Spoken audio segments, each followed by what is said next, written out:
Hello guys, welcome to the mind maintainer. आज हम लोग इंडियन एविडेंस एक्ट 1872 के थर्ड पार्ट को देखेंगे, जिसमें हम लोग ओनली इंपॉर्टेंट सेक्शंस के कीवर्ड्स को देख रहे हैं कि इसको लर्न कैसे करना है, एग्जाम के टाइम में रिवीजन कैसे करना है। तो देखिए, हमारे सेकंड पार्ट में 52 तक हो चुका था, 53 तक हो चुका था, 53A हमको देखना था। तो ये क्या कह रहा है? ये कह रहा है कि 53A सील या पूर्व लैंगिक अनुभव का साक्ष्य कतिपय मामलों में सुसंगत नहीं है।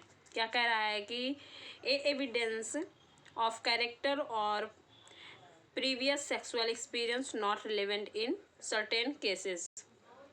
कह रहा है कि कतिपय मामलों में सील या पूर्व लैंगिक अनुभव के साक्ष्य का सुसंगत ना होना। तो इसके कीवर्ड्स क्या आएंगे? देखिए, बस ओनली आपको यही देखना है कि कतिपय लैंगिक अपराधों में पीड़िता की सील के संबंध में उसका पूर्व लैंगिक अनुभव साक्ष्य सुसंगत नहीं होगा। सेकंड पॉइंट है, लैंगिक अपराधों में पीड़िता का पूर्व लैंगिक अनुभव का साक्ष्य उसकी सहमति की गुणवत्ता का आधार नहीं होगा।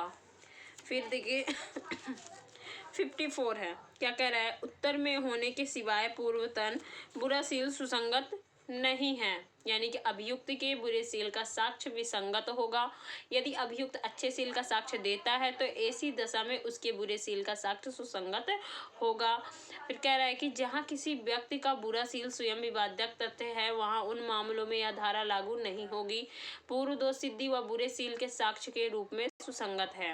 ये कह रहा है 55 क्या कह रहा है? ज़्यादा कुछ नहीं पूछता इससे।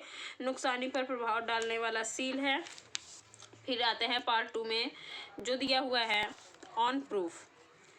चैप्टर 3 है, तथ्य जिनका साबित किया जाना आवश्यक नहीं है। कह रहा है न्यायिक रूप से अवेक्षणीय तथ्य साबित करना आवश्यक नहीं है। 57 है, कह रहा है वे तथ्य जिनकी न्यायिक अवेक्षा न्यायालय को करनी होगी। भारत के राज्य में प्रवृत्त समस्त विधियाँ। फिर है, देखिए इसमें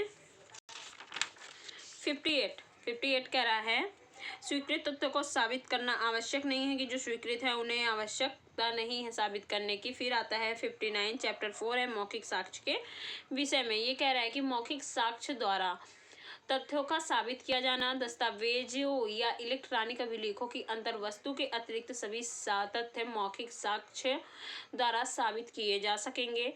फिर 60 है, 60 क्या कह रहा है? देखिए, इसके साथ आर वर्सेस फोस्टर का केस है। और फिर है 60, मौखिक साक्ष्य प्रत्यक्ष होना चाहिए। कह रहा है मौखिक साक्ष्य प्रत्यक्ष होना चाहिए। मौखिक साक्ष्य समस्त अवस्थाओं में प्रत्यक्ष ही होगा।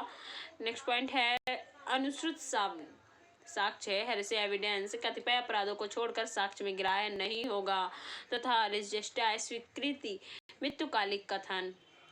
नेक्स्ट पॉइंट है यदि मौखिक साक्ष्य किसी देखे जा सकने वाले तथ्य के बारे में है तो उसी साक्ष्य का होगा जो कहता है कि उसने उसे देखा है। चश्मदीद यानी गवाह है। यदि सुने जा सकने वाले तथ्य के बारे में है, वह ऐसे साक्षी का होगा जो कहता है कि उसने अपने कानों से सुना है। यदि वह किसी ऐसे तथ्य के बारे में जिसका बोध किसी अन्य रीति या इंद्रियों द्वारा हो सकता था, तो वह ऐसे साक्षी का होगा जिसका उसे बोध है। नेक्स्ट पॉइंट कह रहा है कि यदि वह राय के बारे में है तो उसी व्यक्ति का साक्ष्य होगा जो उस पर राय देता है। तो देखिए, इसके साथ फिर है चैप्टर 5 है दस्तावेजी साक्ष्य के विषय में है। 61 क्या कह रहा है? दस्तावेजों की अंतर्वस्तु का सबूत। दस्तावेजों की अंतर्वस्तु का सबूत दस्तावेज निम्न प्रकार साबित किए जा सकेंगे: प्राथमिक साक्ष्य द्वारा, द्वितीयक साक्ष्य द्वारा। 62 है प्राथमिक साक्ष्य प्राइमरी एविडेंस क्या है? मूल दस्तावेज न्यायालय में प्रस्तुत करना। स्पष्टीकरण एक्सप्लेनेशन 1 देखिए, यदि मूल कई प्रतियों में निष्पादित है तो प्रत्येक मूल प्रति दस्तावेज का प्राथमिक साक्ष्य होगा। एक्सप्लेनेशन 2 कह रहा है कि जहां अनेक दस्तावेज मशीनी प्रक्रिया एक रूपात्मक तरीके से तैयार की गई है, वहां से सबका प्राथमिक साक्ष्य होगा मुद्रण, फोटो, चित्रण आदि। परंतु जहां वे मूल दस्तावेज की प्रतियां हैं, वहां मूल का प्राथमिक साक्ष्य नहीं होगा। फिर है 63, सेकेंडरी एविडेंस की बात कर रहा है।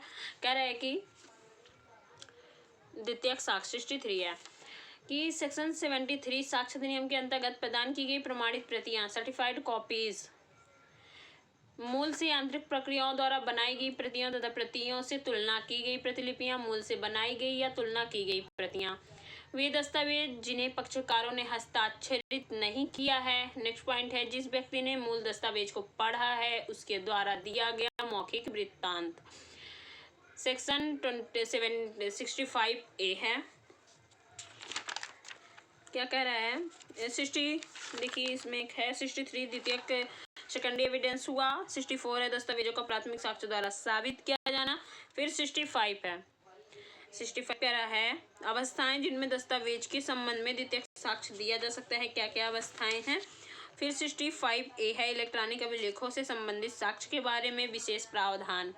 क्या कह रहा है? इलेक्ट्रॉनिक अभिलेखों इलेक्ट्रॉनिक रिकॉर्ड्स के अंतर वस्तुएं जिनमें 65B के प्रावधानों के अनुसार सिद्ध की जा सकती हैं। फिर 65B1 है, देखिए क्या कह रहा है? इलेक्ट्रॉनिक रिकॉर्ड अर्थात कंप्यूटर में भरी गई सूचना को जब किसी कागज पर छाप दिया जाता है और किसी प्रकाशीय या चुंबकीय माध्यम CD, DVD, पेन ड्राइव में भंडारित स्टोर अभिलिखित कहा जाएगा और इसे भी एक दस्तावेज माना जाएगा और उस सूचना तथा किसी कार्यवाही में साक्ष्य में ग्राह्य होगा अर्थात मूल अभिलेख कंप्यूटर को पेश करना आवश्यक नहीं होगा। क्लॉज 2 है शर्त जिन्हें सिद्ध किया जाना आवश्यक है निम्नतः है। क्या है? जिस अवधि में कंप्यूटर से वह अभिलेख कंप्यूटर आउटपुट निकाला गया है उस दौरान उस कंप्यूटर का नियमित रूप से प्रयोग उस पर वैध नियंत्रण रखने वाले व्यक्ति द्वारा उस सूचना को भंडारित या संसाधित करने हेतु किया गया था। उस दौरान क्रियाकलाप के सामान्य अनुक्रम में in the ordinary course of activities वह सूचना कंप्यूटर में नियमित रूप से भरी गई थी। नेक्स्ट पॉइंट है उस दौरान कंप्यूटर ठीक प्रकार से प्रॉपर्ली यानी संचालित हो रहा था। यदि कंप्यूटर खराब था या बंद था उससे उस इलेक्ट्रॉनिक रिकॉर्ड या उसकी अंतर वस्तु की शुद्धता एक्यूरेसी पर कोई प्रभाव नहीं पड़ा है। नेक्स्ट पॉइंट है इलेक्ट्रॉनिक रिकॉर्ड से जो सूचना निकाली गई है वह ऐसी सूचना से ली गई है जो क्रियाकलाप के समान अनुक्रम में कंप्यूटर में भरी गई थी। Feed into the computer. 3 point है तीसरा उक्त सूचना को कंप्यूटर में भरने या संसाधित प्रोसेस करने दौरान यदि कई कंप्यूटरों का प्रयोग संयोजन किया गया हो इंटरलिंक्ड तो उन कंप्यूटरों को एक ही सिंगल कंप्यूटर माना जाएगा। 4th पॉइंट है जब इस धारा के अंतर्गत कोई अभिलेख पेश किया जाना हो तो उसके साथ एक प्रमाण पत्र भी संलग्न किया जाएगा जो उस इलेक्ट्रॉनिक रिकॉर्ड की पहचान बताएगा जिसमें वह कथन स्टेटमेंट भरा है। प्रमाण पत्र में यह भी अंकित होना चाहिए कि किस ढंग से सूचना का उत्पादन किया गया था तथा उस युक्ति डिवाइस का विवरण जो उत्पादन में प्रयोग किया गया था यह भी कि उक्त सूचना का उत्पादन कंप्यूटर से ही किया गया था एवं उपधारा 2 की शर्तों का पालन भी किया गया था। इस पर उस व्यक्ति अधिकारी का हस्ताक्षर होना चाहिए जो कंप्यूटर के सुसंगत क्रियाकलापों के संचालन या प्रबंध के संबंध में जिम्मेदार पर हो यह अभिलेख स्टेटमेंट उक्त प्रमाण पत्र में वर्णित मामलों का साक्ष्य माना जाएगा या पर्याप्त होगा कि प्रमाणित करने वाले व्यक्ति ने अपने सर्वोत्तम ज्ञान और विश्वास में प्रमाणित किया है। 5th पॉइंट कह रहा है कि कोई सूचना कंप्यूटर में भरी गई मानी जाएगी यदि वह समुचित रूप से उसमें भरी गई है चाहे सीधे भरी गई हो या किसी समुचित उपकरण के द्वारा भरी गई हो कि इसी प्रकार से कंप्यूटर उत्पाद को कंप्यूटर द्वारा उत्पादित प्रोड्यूस्ड माना जाएगा चाहे वह उसके द्वारा सीधे उत्पादित किया गया हो या किसी उपयुक्त उपकरण द्वारा उत्पादित किया गया हो। एक्सप्लेनेशन है जब यह कहा गया हो कि सूचना किसी अन्य सूचना से भी उत्पन्न की गई है ड्राइव्ड तो इसका तात्पर्य होगा कि यह कार्य किसी संगणना कैलकुलेशन तुलना कंपैरिजन या किसी अन्य प्रक्रिया द्वारा किया गया है। ये इतनी बातें बता रहा है। तो देखिए अब इसके साथ 66 कुछ नहीं कह रहा है, बस इतना कह रहा है कि पेश करने की नोटिस सूचना के बारे में नियम बता रहा है। फिर है 67 दस्तावेजों के निष्पादन के बारे में बात कर रहा है जिसको हम लोग नेक्स्ट वीडियो में देखेंगे। Thank you guys, I hope आपको समझ में आया तो लाइक और शेयर जरूर कर दें। Thank you guys.